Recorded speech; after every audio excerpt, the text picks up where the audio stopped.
جب supreme court کا فیصلہ ہو اور آپ اس کو ہوا میں اڑا دیں، یہ پاکستان کے نظام عدل پر ایک حملہ ہے۔ توہین عدالت کوئی چھوٹا واقعہ نہیں ہوتا۔ جب سپریم کورٹ کا فیصلہ ہو اور آپ اس کو ہوا میں اڑا دیں تو آپ پوری قوم کو ایک پیغام دیتے ہیں کہ اس ملک میں کوئی قانون نہیں ہے، صرف طاقت ہے۔ کل اگر تمہارے گھر پر حملہ ہوتا ہے، تمہاری عزت پر حملہ ہوتا ہے تو طاقتور جیتے گا، تم نہیں جیتو گے، اس لیے کہ قانون تمہارے ساتھ ہے، اس لیے کہ حقائق تمہارے ساتھ ہے۔ تو یہ ایک سانحہ ہے، پاکستان کو ایک قبرستان بنانے کی سازش ہے۔ ایسے نہیں چلتے ملک۔ جب آپ یہ کہتے ہیں کہ میں نے ملک کو بہتر کرنا ہے، میں نے گورننس بہتر کرنی ہے، میں نے ملک میں جو نظام ہے حکومت کا اس کو بہتر کرنا ہے، اور اس کے ساتھ ساتھ آپ اداروں پر حملہ کرتے ہیں، سپریم کورٹ پر حملہ کرتے ہیں، اس کے حکم کو ہوا میں اڑا دیتے ہیں، تو کسی ادارے کو، کسی گورننس کو، کسی حکومت کو آپ بہتر نہیں کر سکتے۔ یہ بے وقوفی پاکستان میں بار بار ہوئی ہے۔ 60 کی دہائی میں یہی ہوا۔ ایک مارشل لا حکومت نے یہ سمجھا ڈنڈے کے زور سے ہم اس ملک کو چلا لیں گے، کسی ادارے کی ہمیں ضرورت نہیں ہے، اداروں کو تباہ کیا گیا۔ یہی کام ضیاء الحق نے کیا، یہی کام مشرف نے کیا۔ جب آپ قانون پر حملہ کرتے ہیں تو آپ ہر نظام کو تباہ کر دیتے ہیں ملک کے۔ کسی کے دل میں یہ خوف نہیں رہتا کہ اس نے قانون کے مطابق کام کرنا ہے۔ ہر شخص جو ہے طاقت کی جانب دیکھتا ہے کہ طاقتور کیا چاہتا ہے، اور جب یہ ہو تو یہ عمل معاشرے میں پھیل جاتا ہے، اوپر سے نیچے تک۔ تو کل جو ہوا وہ اس قوم کے لیے ایک سانحہ ہے۔ ساتھ ہی یہ یاد رہے کہ سپریم کورٹ کا آرڈر تھا کیا۔ اس حوالے سے غلط فہمیاں جو ہیں وہ سوشل میڈیا اور مین سٹریم میڈیا کے ذریعے پھیلائی گئی ہیں۔ سپریم کورٹ کا آرڈر بڑا واضح تھا کہ خان صاحب کو شفا انٹرنیشنل ہسپتال شفٹ کیا جائے گا، منتقل کیا جائے گا، وہاں ان کا ایگزامینیشن ہوگا، یعنی کہ ان کو دیکھا جائے گا، اور اس کے بعد جو بھی علاج ہے وہ شفا انٹرنیشنل ہی میں ہوگا۔ اس علاج میں 1 ہفتہ لگے، 3 ہفتے لگیں یا زیادہ لگے، پورا علاج شفا انٹرنیشنل میں ہونا تھا، اور اگلی تاریخ 16 ستمبر تھی۔ اس دن اثر نو جائزہ لیا جا سکتا تھا۔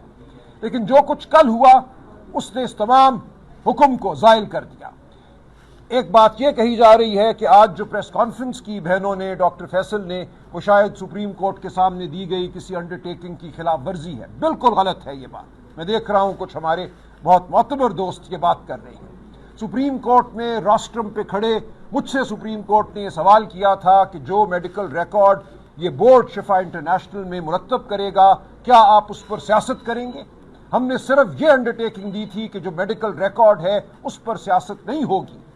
میں نے یہ کہا تھا کہ میڈیکل ریکارڈ پیشنٹ اور اس کے خاندان کے درمیان رہے گا، سیاسی جماعت کا اس سے کوئی تعلق نہیں ہوگا۔ تو ہم نے کوئی خلاف ورزی نہیں کی، کیونکہ وہ میڈیکل ریکارڈ تو مرتب ہی نہیں ہوا، وہ بورڈ بنا ہی نہیں جس میں ڈاکٹر فیصل نے، ڈاکٹر عظمیٰ نے شامل ہونا تھا۔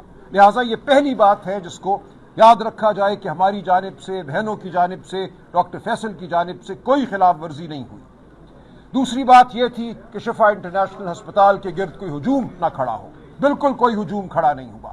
ایک جھوٹا بیانیہ بنایا گیا ہے وزیر اطلاعات کی جانب سے کہ ہم شفا انٹرنیشنل اس لیے نہیں لے کر گئے کہ سڑکوں کی بندش تھی اور اس لیے ہم خان صاحب کو پمز لے گئے۔ بالکل غلط بات ہے، اور اس کا واضح ثبوت یہ ہے کہ ایک سیاہ شیشوں والی گاڑی میں ڈاکٹر فیصل سلطان صاحب کو بٹھایا گیا، ان کے ارد گرد پولیس کی گاڑیاں چلائی گئیں، پورے قافلے کو کسی بندش کے بغیر شفا انٹرنیشنل یہ لے کر گئے۔ آپ سب نے دیکھا، سڑکیں کھلی ہوئی تھیں، اور لوگ یہی سمجھتے رہے کہ خان صاحب اس گاڑی میں ہیں، پھول نچھاور کرتے رہے فٹ پاتھ پہ کھڑے۔ تو کسی راستے کو بند نہیں کیا گیا تھا، یہ سراسر جھوٹ ہے۔ تو اس جھوٹ کے نظام میں ایک مزید جھوٹ کا اضافہ ہوا کل۔